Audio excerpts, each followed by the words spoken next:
Hari Om everyone. We are starting this class on Purusha Sukta today. We are going to do the third class in this recording session, and we will look at the explanation. So first we'll start with the chanting.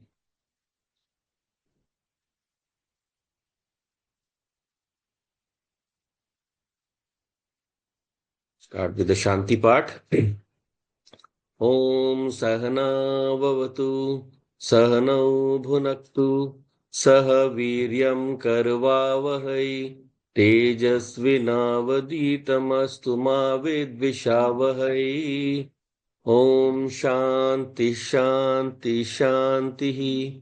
Om Gananam Tva Ganpatigam Havamahe Kavim Kavinam Upamashravastamam Jeshtarajam Brahmanam Brahmanaspata Ana Shrinvannuti Sid Sadhanam. Om Shri Mahaganpataye Namaha. Saraswati Namastubhyam Varade Kamarupini Vidyarambham Karishyami Siddhir Bhavatu Me Sada. Gurur Brahma Gurur Vishnu Gurur Devo Maheshwaraha Gurureva Param Brahma Tasmai Shri Gurave Namaha. Tasmai Shri Gurave Namaha. Okay, so we are entering into the Purusha Sukta. We have seen some of the parts so far. We have finished up to the second mantra, or you can say the second part, because this text is divided in different ways in different sections. This is from the Taittiriya Aranyak, where it's divided here into 9 mantras or 9 sections, and the 10th one is a very short one. But in others, some where it is divided into 16 mantras or 16 parts. Others, there is as much as 32 also. So this first part is actually the Shanti part, which we saw earlier, and it is from Sahasra Shisha that the actual text starts. So actually, if you look into the Aranyak, the Taittiriya Aranyak, the reading will start from the Sahasra Shisha Purusha. So here we are seeing a description of the Purusha. So Purusha basically is the overall concept of Brahman or Brahma that we have, that is here expressed, but more in its manifest sense, right? Brahman we usually conceive of in the unmanifest or the Nirguna Brahma concept, but both are equally valid parts of that Brahman. The concept of Purusha is more to inculcate within us the feeling or the expression that this Brahman pervades everything that we see, so that we develop that unity with nature, we develop that oneness with nature and everything that is expressed through that Param Purusha, that highest entity. So Param Purusha is there in the non-manifest sense and also in the manifest sense. More of that in the unmanifest, there is nothing to be described. There is nothing to be described because that is pure existence, consciousness, bliss, also merging into one single entity where nothing can be separated, right? So there it is just pure existence, the pure Brahman only. So there nothing is to be described. What is to be described is the manifest systems. So manifest is in this world we have seen Sahasra Shisha Purusha. This Purusha is manifesting as all the mind and intellects of the world. Sahasra means 1,000, but more accurately, for the purpose of the text, Sahasra means many, varied. Not just infinite, but unlimited, you can say in a way. So Sahasra Shisha. So all the heads of the universe, they are pervaded by that Purusha. Their source material is Purusha, and the consciousness acting through them is also Purusha. So basically, Purusha is the consciousness, existence, bliss, or we will shorten it for study purpose or understanding purpose to the consciousness. So the consciousness that is pervading through all of these beings of the universe, Sahasra, Shisha, Purusha, and then Sahasraksha representing the eyes, which are again representative of the Gyanendriyas, the 5 Gyanendriyas, and Sahasrapat, the feet, representing the 5 Karmendriyas. And then Sabhumim Vishvato Vritva, the all pervasive nature of that Brahman, of that Purusha. He is pervading all that you see, Vishwataha, everything that you see in the universe. And Atyatishtat, the Shangulam. So we said earlier also we saw this part that the Shangulam represents the sense organs by which we measure the universe. Right. So whenever we are doing an act of cognition, we are also measuring how far the sense organ can go. We are calculating. So in that way, anything that can be measured by the sense organs, it goes beyond that. Atyatishtat, it exceeds. And then Purusha Evedagam Sarvam. Everything that you see is pervaded by Purusha. Purusha is the substratum, the source material, or the uh, in acting consciousness which makes everything alive or even existent, you can say. It's something that you can see, anything that you can see, it has a vibration behind it. That vibration is coming from Purusha only. Without vibration, nothing will be there. So, Utamritattva Seshanah, by his uh, Amritattva, by his power of infinitude, he pervades everything. And yat annen tirohati. And he exceeds everything that is mm, created by food, right? All the bodies that we have, everything is created by food itself. We are all nourished and we all exist with food. So all nourishment is provided by that Purusha and Etavanasya Mahima, that is his glory. That is the glory of the Purusha. Ato Jaya Gascha Purusha. So therefore, thus is born the Purusha, thus comes the Purusha into the universe, the existent universe, right? So we have seen this part, so we move on to the next part. So I'll chant this part. पादोऽस्य पादोऽस्य विश्वभूतानि त्रिपादस्यामृतं दिवि त्रिपादूर्ध्व उदयत्पुरुषः पादोऽस्येह भवात् पुनः ततो विश्वं व्यक्रामत शासनानशने अभि तस्माद् विराड जायत विराजो अधिपूरुषः स जातो अत्यरिच्यत पश्चात् भूमिमथो पुरः. So this Purusha is all pervasive and his nature of being exceeding anything that we can imagine, cognize, conceptualize through the intellect and mind. It goes beyond that. It is beyond the mind and intellect because mind and intellect are also sourced from that very Purusha. So Pado asya Vishwa Bhutani. So all the one of his quarters. Okay, Pad is feet. Pad also means part, but pad here is used in the sense of part. So here, why are we using quarter? Because here four parts are mentioned. Pado asya Vishwa Bhutani and Tripadasyam Ritam Divi. So 3 plus 1, 4. So the aspects, the Purusha is divided into four aspects. Hmm. So one part of that Purusha manifests the whole universe that you can see. Pado asya Vishwa Bhutani. All the beings of the world, all the material of the world is manifested by this Purusha only. He is the one who gives existence or who gives appearance or manifestation to this mm, beings of the universe. And then Tripadasyam Ritam Divi. Three of his parts reside in the divine lokas, Divi, in Swarga. So actually, this Tripad is represented by Amritam. Tripad Asya Amritam Divi. Amritam is non-changing, unchanging, eternal, never dying, beyond life and death, and so on. Right? We read about Amrit. No, you drink Amrit and you will never die. So that is the same meaning here. Amritam Divi. So what is this Amritam part of that Ishvara? That is his core essence. That is the core essence. What is the three parts of that? Sat, Chit, Anand. Sat, Chit, Anand. Right? So for everything that we observe in the universe, if we have not seen this text called Drig Drishya Vivek, but in Drig Drishya Vivek, it is said that these for every object has five aspects. of which you can say three.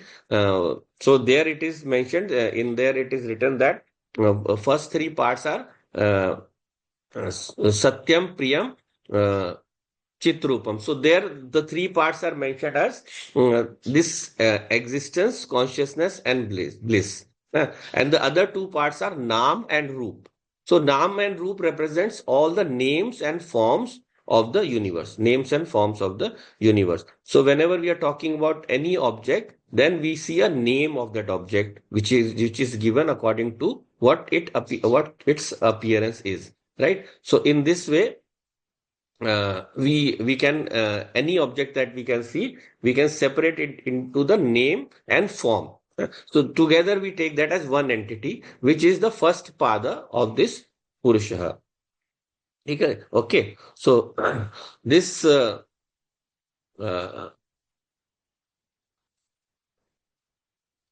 Purusha's basic five parts that we are four parts that we are talking about.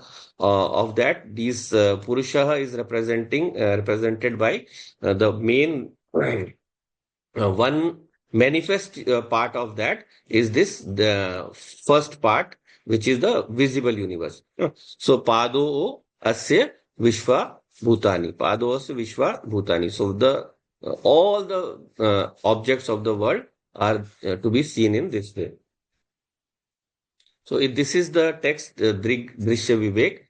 So in this, it is mentioned here, uh, this consciousness, no udeti, na asti, esha na vriddhi, yati na shyam. This consciousness never has a beginning point, no udeti, and na asti, it never has an ending point. And swayam vibhati, it is self consciousness by itself, and bhasayet sadhanam bina. It does not need any instrument for it to be cognized. It doesn't need any object for it to be cognized, right? It has an independent existence of its own. So this consciousness, when we look at this chit chaya, or this consciousness that we look at, that is here mentioned as the Purusha. The Purusha who is the one that is giving existence to all of these. Hmm. So the first part is here. The other three parts, which are there for every object. So if for every object, what is there? Every object has an existence, right? So that is the existent part of that. Every object is endowed with a conscious force. So that consciousness is there in the object's uh, ability to know or interact with things, right? And then finally, Anantatyam. So because this existence is all pervading, it's there everywhere. So that is why this consciousness is, we can perceive this this existence as all pervading or ever existing. So its ever existent nature is denoted by these five. So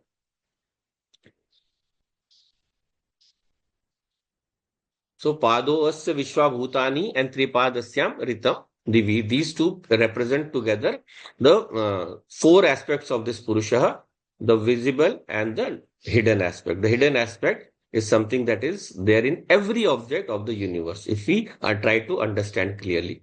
And then Tripad Urdhva Udayat Purusha. So these three padas, these three parts are situated higher above Urdhva Udayat Purusha. They are beyond our perception. So higher just not does not mean some other separate part of the sky or something separate from our existence. It means that Purusha, Udayat Purusha, is situated beyond the range of perception of the jivas, or of the human beings, or the beings of the universe. So Tripad Urdhva Udayat Purusha. This Purusha is existent beyond the range of perception of us human beings. And then Pado Asya Iha Bhavat Punaha. So Pado, the what about the part that is here? Pado Asya Iha. That part which is here in the world, in the manifest universe. What does it happen? What happens to it? Bhavat Punaha.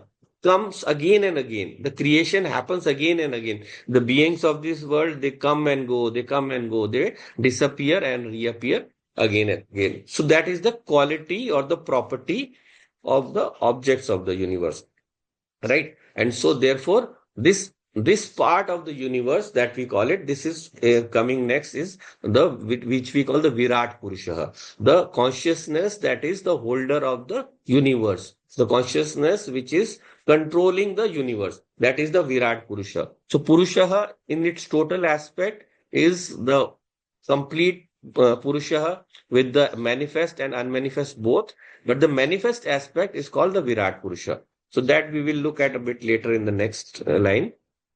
But what he's saying here is Pado asya iha bhavat punah tataha vishwang vyakramatah. So this Purusha is one who is pervading the whole universe, the whole visible worlds, Vishwang, all the Vishwa, all the parts of the universe that are available to us for pervading. So that means the word for Vishwang we can use here as all pervading, right? So here Vishwang means all pervading, who pervades everything in the universe, right? Just like yeah, space is very subtle, right? Space is very, very subtle.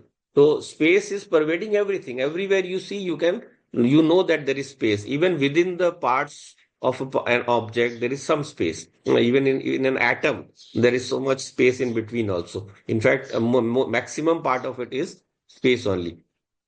So it pervades. So just like space pervades everything. Now, what about this consciousness or Purusha? Purusha is more subtle than the space, because space you can still estimate that it exists by the method of estimation. That what is it where everything is moving? That is the space. Space is giving the area for everyone to manifest or everyone to exist or everyone to move about in, right? So the next subtlest element is what? Vayu. So Vayu, where is the Vayu moving? From that we can estimate there is a entity or there is a tattvam that we call Akasha, space. Now this Akash, who is perceiving? The perceiving consciousness, right? The Chaitanyam. So this Chaitanyam is pervading. So naturally this Chaitanyam is able to perceive. How? Because it is subtler than the Akash, right? If someone is grosser, then it cannot do the act of perception.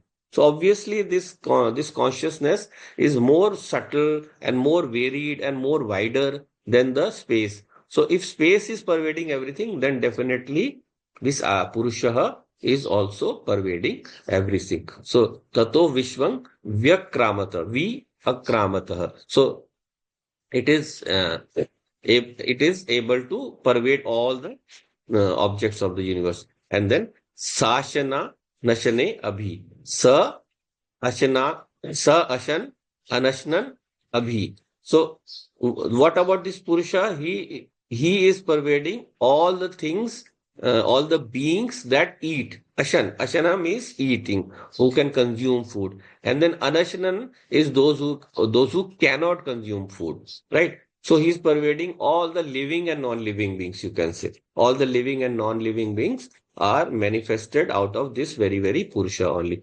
Sashana Nashne Abhi. So this Purusha is able to pervade all the living and non-living beings. Or in another sense, we can say the Purusha goes beyond everything that eats or does not eat. It does not need any nourishment of its to be provided to it. It is itself the source of all the nourishment of this universe. And then Tasma Ad Virat Ajayata. So from that, the Virat Purusha is born.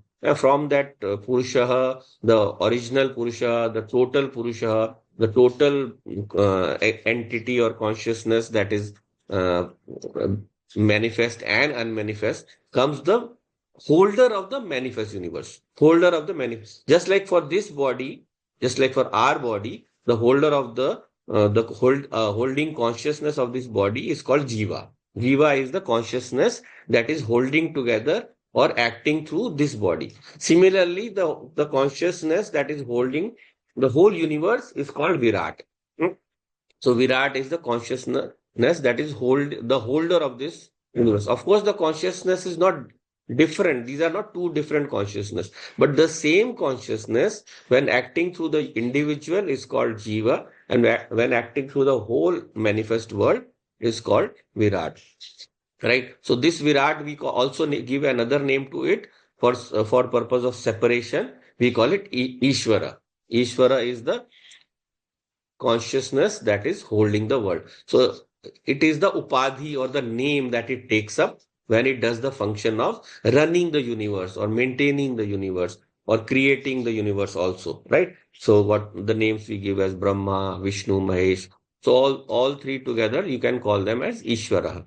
So Ishvara is the one is hold, or the other name we can give for that is Bhagwan, right? So Bhagwan also we use for that same meaning. So Bhagwan is what is the origin of this word Bhagwan? Bhagwan, it is said there are six bhagas. There are six special properties that Bhagwan has. So there is a shloka for that in a lot of places. It appears. It appears in the Bhagavad Puran also. So what the shlok for that is Aishwarasya Samagrasya Viryasya यशसः Shri ज्ञान वैराग्य च एव षण्णां भग इति रणः. So again, ऐश्वर्यस्य समग्रस्य वीर्यस्य यशसः श्री ज्ञान वैराग्यश्च चैव षण्णां भग इति रणः. So the Ishwar is the holder of all these six higher qualities. What are these higher qualities? Aishwaryasya samagrasya. All the Aishwarya, all the glory of the universe, all the uh, riches or all the wealth of the universe is owned by this Ishvara or Bhagwan, right? And then Viryasya, all the energy to do everything, all the power to do everything, all the capacity to do everything, that belongs to Ishvara, Viryasya. And then Yashasaha, then all the name and fame, all the name and fame of this world, we do something very small and we get name for that, or we become famous for that. We might excel in any field and we get some kind of yash. So that yashaha, the highest yashaha belongs to Ishvara only. All the glory we have with our small glories become very famous. Ishvara is the one who is famous for everything, all the best things in the universe. This is also expressed in the Gita in the 11th chapter, where it is said that there all these yashasha, all the yashas or all the we call vibhuti name for that there. So all the vibhutis or all the special things that appear in the universe, their specialness belongs to Ishvara. And then Shri. Shri is everything good happens to a person who has Shri. He's auspicious, always auspicious, ever auspicious, right? So therefore, Shri is belonging to Ishvara only. And then Jnana, Vairagya cha eva. Gyan also, all the knowledge belongs to Ishvara, right? So the Gyan aspect that belongs to Atma is the capacity to know, right? That is the capacity to know. It is what we call the general knowledge, general capacity to know. But there is something what we call Vishesh Jnana. Vishesh Jnana is the special capacity to know. So what about our Vishesh Jnana? Our Vishesh Jnana is limited to the objects we perceive and we study and we gain some knowledge about them, right? Even then, any object that we see, we do not have full knowledge for that. So if I have a mobile, I do not know about all the features. I don't even know use all of them. Or if there is a book, I don't know everything about the text inside, right? Our Gyan is very, very limited. But for Ishvara, he has knowledge of each and everything in the universe. Everything that is happening everywhere, he is aware of. Why? Because he is the consciousness situated in every Jivatma's heart. We call that Antaryami. Antaryami. Antaha Yamayati. From internally, he controls. So this internal consciousness that is controlling everything, that is Ishvara. Therefore, all the Gyan, he has knowledge about each and everything in the universe, each and every event, what is happening, what is going to happen, everything he knows. So like you will say, does that mean there is no free will? Again, this will come here. So free will is like if Ishvara knows everything, then everything is predestined. No, he doesn't know about he is not there in one future. All the possible futures that we have are mapped out for us according to the karmas that we will do, according to the path that we'll take. right? And of course, it is predestined that what kind of situations will come in our life, whatever path we take. So how we perform in the situations, that will decide what our future situations will be, what our future results or karma phalam will be. So according to that, we will take multiple paths. Out of that, whatever we do in a particular situation, that path will open for us. So Ishvara knows all of those paths.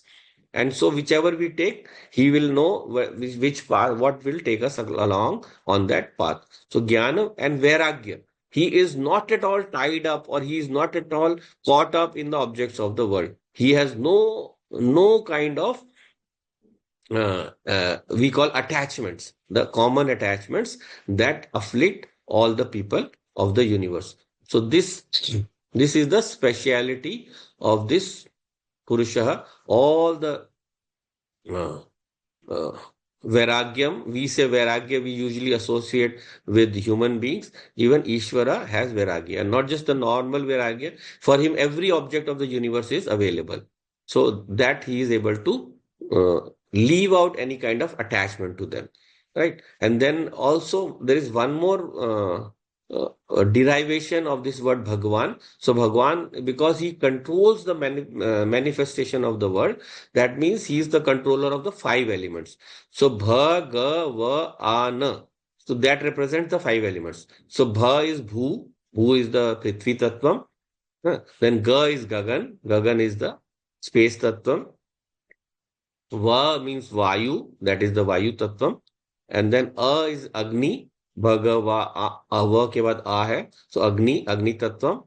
And Na is Neer. Neer is Jalam. Jalam is the water element, right? So all the elements are also controlled by this Ishvara only. So this Ishvara is able to manifest the whole world, control the whole world, and uh, right, he is able to rule the whole world with his power, right? With his power of knowledge, because he knows everything that is going everywhere. Everything that is happening currently is known to him. So, tasma'at virat ajayata. So, from that Purusha comes this consciousness, virat, which is going to control, or which is going to manage the whole visible universe. And then virajo adhipurusha, that Purusha shines forth, virajaha. Virajaha, we say viraj is someone who's sitting above others. Aap virajiye, we say no, in Hindi. So it represents how we sit somewhere above and control everyone. But Viraj also means to shine. So he is the consciousness shining through all the beings there. Virajo Adhipurusha. And then Sa Jato Atyarichyata. So he is not born ever. He is never born. But he transcends all the beings that are being born. Sa Jataha Atyarichyata. So he exceeds, he goes beyond. So this word is very common everywhere. Sa Jato Atyarichyata. Atyarichyata means to exceed, or he goes beyond. So he is able to go beyond all the beings that are born. Yeah. Jataha. Jataha means all that are born. So all the beings that are born, he exceeds all of them. So jato atyarichyata. And then paschat bhumim athaha puraha. So also he has created this, the beings of the universe, the men of the universe, and also the men and women, and also the earth part from his own substance. Paschat bhumim athaha puraha. So this Purusha has created all the universes, or the gross universes, which consist of all the planets, all the suns, all the stars, and therefore this Purusha uh, controls or manages or builds the whole universes and the beings within it, and makes them run. So Paschat Bhumi Matho Puraha. Therefore, this Purusha is controlling all the universes. And then Yat Purushena Havishaha. So Havishaha uh, is the offering that we give into the Yagya Agni. So here we will talk about the Yagya only. So what is this Yagya? Yagya is something that we do a sankalpa, we make up a thought that we want to do something, and therefore we create something by doing that Havanam. So initially it is in the form of a mental conception, and then finally we get together the materials and we build the object that we are thinking of. So if you're thinking about making a house, so we do a homa that may this project of our building house be successful. Then we acquire the materials. Then we bring in all the building blocks, the bricks, the mortar, cement, and so on. And then we build this house, right? So in this way, all the materials we get together and we get the job done. If it is not a material task, it is like creating something, a creative writing or creating an article, then there also we use our creativity to get together the words. Then we get together the words and we write them in the form of the article, story, whatever we are planning. So in both the subtle and gross forms, we create something. We use the material available and create something. So here, same way, this whole Srishti, this whole creation is a yajna for that Purusha. He is doing a yajna or a creation or a what we call project by which he is able to create this universe. So all the yat purushena havishaha. So whenever this creation of the universe is going on, then this Purusha takes up all the offerings that are given in this Srishti Yajna or the Samashti Yajna or the total job of creation. So Yat Purushena Havisha. So this he takes up all the ahutis, right? Which ahutis? Deva Yagyam Atanvat. All the divine forces that are offering to him. So all the divine forces, they bring this offering to this Purusha only. So they bring all the materials, they bring all the things that need to be conceived, and they come and offer to this Purusha. And therefore is the Purusha able to create this. So what are the materials? What are the materials that he is being given by these devas to create the universe? Vasanto asya seed ajyam. Vasantaha is these are the seasons, Vasanta Ritu. So we know about the Vasanta Ritu, the approximation, the spring season. So that is the uh, time when the maximum kind of growth or creation happens. So here, Vasant is what? Asya seed ajyam. Ajyam is what? Ajyam is the ghee, the clarified butter that we put into the fire at the time of the ahuti. And that is the main ingredient in the sense that by pouring that only the fire becomes ignited or kindled or becomes brighter. We have to keep offering the gritam. Otherwise the fire will go out, right? We have to of course offer the samidha or the wood, but the wood is the basic material, but the fire is the igniting material. Fire is the igniting material. So for that Purusha, this Vasant Ritu, when new trees are being born, new objects are coming out of the earth, for him that is the Ajyam. That is the Ajya. Ajya is actually not just the what we call the solid butter or solid ghee. It is the clarified, clear, flowing butter. Ajyam means clearly flowing, right? So here Ajyam also represents knowledge. Knowledge in what sense? So we have different layers of this knowledge, how it is expressed through a product that we use daily in our lives. What is that product? Milk. Milk. Right? So milk is dugdham. So dugdham. So from dugdham, what happens? We freeze it to make curd, dahi, or we churn it to make butter. We make butter. So then again, when we use that butter, we melt it to make this ajyam, which we offer. So dugdha represents general knowledge. Dugdha represents the knowledge. So in any spiritual text, whenever dugdha word is being used in a figurative sense, it represents knowledge. Then butter or ghee represents the knowledge, the special knowledge that you attained when you churn something. So you churn the milk or you and the butter comes out. So after a lot of mental churning, when you study the shastras, when you put your full effort into them, you are able to derive that dhritam, ghee, ghritam, which comes to the surface, which is light. And because knowledge is always we consider to be the lightest of the three gunas, sattva, rajas, tamas. So sattva is the part where knowledge is manifested. So when our mind becomes purified, we do all kinds of sadhanas. Then knowledge is easily absorbed or easily manifested by this mind. So, in any kind of creation, also, knowledge is the main part.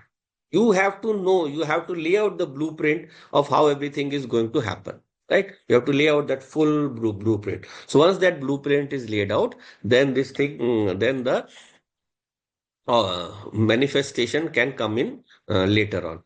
And then we said about Dugdha and Ghritam. Then Ajyam is the, as I said, very clear butter that represents absolute clarity in knowledge. So whenever Ajyam you will see in the Vedas, in the mantras, the symbolic meaning of that is someone who has attained absolute clarity in knowledge. Ajyam represents that. So this Vasanta is Ajyam.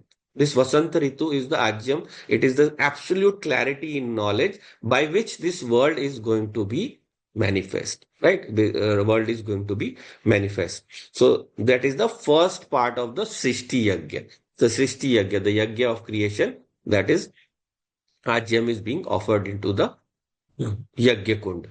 And then Grishma, Idma, Sharad, Havihi. So Grishma represents the summer season. Summer season becomes the Idma. Idma is what? The firewood or the material that can burn.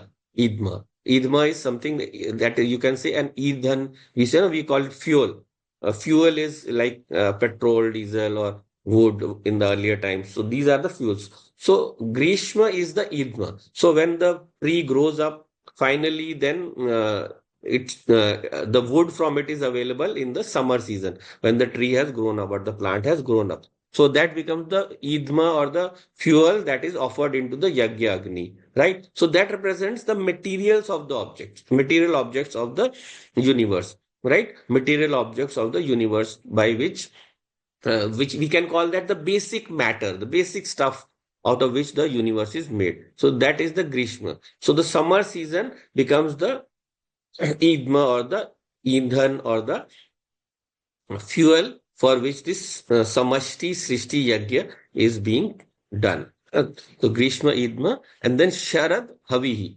Sharad is the Sharad Ritu, the cold, and that becomes the Havi. So means Havi represents in many senses what we offer, the Ahuti that we give into the fire. So consists of lot of medicinal herbs, consists of lots of aromatic herbs which give good fragrance, right? So all this comes when the whatever we have grown during the summer, it finally the fruit is available and it is to be used to enjoy or to refine or to to what we call um, pamper pamper our senses, right? So whenever we all these final fruit that we have, we pamper our palate by enjoying the good tasting fruits. We pamper our sense of smell by smelling the good smelling objects that we produce. So all the final objects that are produced for consumption, that is represented by this Sharad Havihi. So the Havi. So the Havi also we offer. It is usually made up of a lot of these fragrant objects, fragrant things, and so it that represents the special qualities that we have to give into a job of creation, so that our project becomes something different, right? So we are building a wood.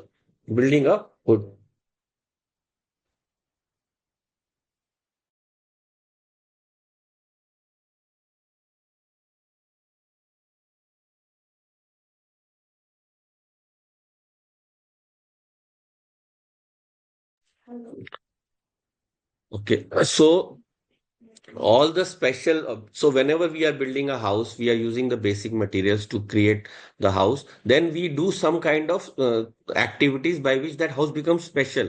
We have beautiful furniture inside, we have beautiful decorations inside. So all that is represented by this Sharadhavi, the specialized treatment that we give to make our project unique, right? So anything that we add extra apart from the basic basal materials, that is called this Havihi.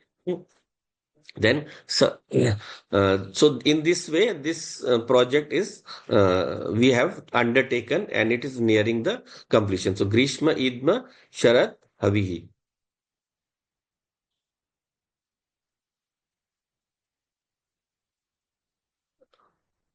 And then Sapt, Asya, San, Paridhayaha. And then Trisapta, Samidhak, Kritaha. So, uh, Saptasya Sanparidaya is there are the seven boundaries. Saptasya Sanparidaya. So these are the seven boundaries by which everything around the universe is pervaded. So these seven boundaries, as I said, we discussed the concept of Trisapt in the beginning, the Vedic concept of Trisapt. So there are three streams. There are three streams into which this universe is extending. Sat, Chit, and Anand. Out of that is born the all of the elements one by one. So in the Sat part, from that is manifest the Prakriti, Mahat, and the five elements. So that is the material aspect. The three Sapta. So three Sapta Samidak Kritaha and Saptasya Sanparidhya. These two are representing that all the streams of existence are used in the creation of this universe. So out of Sat, we get the Prakriti, Mahat, and Panchatattva. Then out of Chit or Chaitanyam, we get the Jiva and all the Jiva and all the Pran Shaktis, the Pranas. And then out of other one, the third stream, which is Ananda. How do we gain Ananda or how do we enjoy things? That is to the Mana, Buddhi, and the five Gyanendriyas. Through them only we enjoy everything. So these seven streams is the Tri Saptaha. So these 3 by 7, thrice 7, 3 into 7, 21. So these 21 objects of the streams become the Samidaha. So Samidaha is what? We said Idma in the first Grishma Idma, there is the initial wood that we put into the fire. And then finally we keep needing more wood. So the extra material that we use, that is Samidaha, the extra wood we keep on the side when we are doing a homa. The extra wood that is there. So that extra wood we keep on adding into the fire, and with this fire we are able to uh, you can keep that fire burning. So these three saptaha becomes the source for the continued maintenance of this universe. The continued maintenance, running or fresh creations, no, because every day new things are being created in this universe. New things are being created, new things are being destroyed, and so on. This project is going on. So this yagyam is a continued project which whereby all are being created, and there are these seven paridhi is a circumference, is something within which everything has to lie, within which everything has to lie, right? So what are the saptasya? The seven lokas, right? So all the seven lokas starting from if you know the Gayatri mantra, Om Bhu, Om Bhuva, Om Swaha, Om Maha, Om Jana, Om Tapa, Om Satya. So they represent the seven lokas. So all the seven lokas are within the periphery. They are within the periphery of this Purusha, or here we are talking about the Virat Purusha. So this Virat Purusha encompasses the seven paritis, the seven lokas. They are all within that, and the Trisaptaha, all the individual elements of this creation, all the individual elements of this creation, they are continuously being utilized and reutilized to create, recreate, destroy, and so on. This cycle of creation. The seven lokas we know: Bhulok, the Prithvi Lok or the manifest earthly realm, uh, Bhuva Lok, the Antariksh Lok or the higher realm, we can say the realm of the Prana Shakti, and then the Swaha Lok, the Swarg Lok, the realm of the mind, and then Mahalok, the intermediate lok, which separates the top three from the bottom three. The Mahalok represents the blueprint of the universe, the Mahat Buddhi, the intellect through which all the universe is being controlled or generated, or through which it is being fashioned out. And then the top three, Om Bhu Bhuvam Bhuva Swaha, Jana Tapa Satyam represent the Satchitanand only. So Jana Lok represents the Anand aspect where all people are coming out from. Tapas Lok represents consciousness. Hmm. And then Satyalok represents the existence. So uh, Anandaha, Chit, and Sat. All these three are the top three lokas, which are beyond the visible layer, which we saw here also in the pada, the four padas of this Purusha, the three are situated above. So all these become the paridhi or the boundaries for the manifest world, out of which this job of creation, recreation goes on by the thrice seven elements, three saptaha, samida, kritaha. And then Deva Yad Yagyam Tanvanaha. What is necessary for this continued functioning of this universe? The divine forces. Deva. Deva. Devaha Yat Yagyam Tanvana. Tanvana is weaving something. Tanoti iti tattva, we call any tattva. So tattva is something we need to weave together in different formations to create something. Like we use a thread in and we weave it to create different kinds of cloth, different kinds of wearing objects that we can wear. So all the cloths that we can use to weave different materials, that action is called weaving, is called tanvana. So these devatas are the active conscious forces. They are the active conscious forces which are doing the work of weaving this yajna, by which are constantly doing the job of whatever creation is done from these three saptaha. Whatever these three saptaha are being used, they are being used to weave the whole universe out of this uh, material available.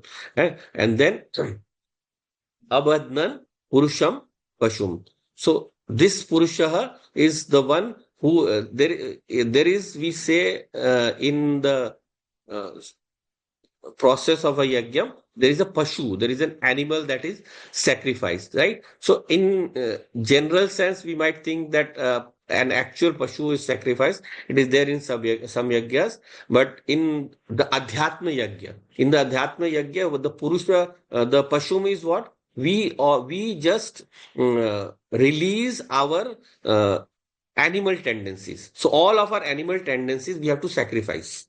So whenever abadnan is to release or set free, or not set free in the sense we are letting them wander and cause destruction. Abadnan means we are letting them move away from us. So abadhanan purusham pashum. So for yajna, the sacrifice of the pashu or the animal that we use, that is represented by letting go of our animal tendencies. So Ishvara is the one who is controlled, or who has always has full control of his animal tendencies, right? Abadnan Purusham Pashum. Then tam yagyam barishi prokshan Purusham jatam agrata. So this yagyam, tam yagyam, or that yagyam, barishi prokshana. So he is able to maintain by from his inner power, from his inner power projecting outwards. So tam yagyam barishi prokshan purusham jatam agratah. So for this yajna, even though the Purusha is not a visible entity, but he is the firstborn, jatam agratah. He is the firstborn for this Srishti yajna. He is the one who has to be there at the beginning, and who will ever be there. So ever present. So Purusham jatam agratah. So that represents Purusham Jatamakrata. The aspect of the Purusha being ever present in this act of Yajna. So, in short, this paragraph is saying what? That Purusha is creating the whole creation by the process of Yajna, in which he is taking together all the materials available. He is using the seasons that become the Ajyam, that become the Havi, and then that become the idma, and then of course the materials are the saptasya san paridhaya, the seven lokas, then the three saptaha, all the elements of the universe, and the divine forces do this process of yajna. They all have individual different duties which they do to keep this yajna going. And all the evil for all our animal tendencies have to be controlled for this yajna to be successful. And thus, through his inner power, the Purusha is controlling this process of yajna. And he is always the firstborn. He is the one who is there at the beginning of the yajna and will always exist because this yajna will continue eternally till infinity. Continue eternally till infinity. Right? So this paragraph we have looked at. I will explain a bit more about the last two lines. There is still some more to be said, but for today the time is up. So today we'll wind up this class. Om Purnamadah Purnamidam Purnat Purnamudachyate Purnasya Purnamadaya Purnameva Vashishyate Om Shanti Shanti Shanti Hari Om Shri Gurubhyo Namaha Hari Om Om Tat Sat.